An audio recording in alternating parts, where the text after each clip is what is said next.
Hi, in this quick tutorial, I'll show you how to get your KRA Tax Compliance Certificate and reprint your KRA PIN Certificate fast and easy. Step 1.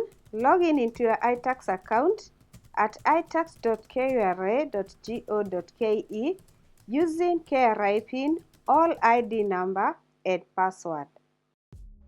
So once you're logged in, go to the top menu and click on Certificate, and then click on Apply Tax Compliance Certificate. Then of course you confirm by clicking OK. The reason for application, select confirmation of compliance status. You just want to confirm, and then you click on Submit. And then you'll be able to download your certificate definitely here. While still on the Itax page, go to the top menu again and click at Registration, and then Reprint PIN Certificate. Select the applicant type. You are the taxpayer, and then definitely will give you your names and everything. Then click on Submit.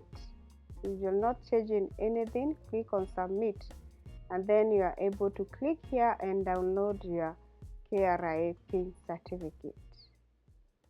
Follow us at RM Accounting Solutions for more tax and small businesses finance tips. Please don't forget to like, to comment, and to subscribe. Thanks for watching, and see you in the next video.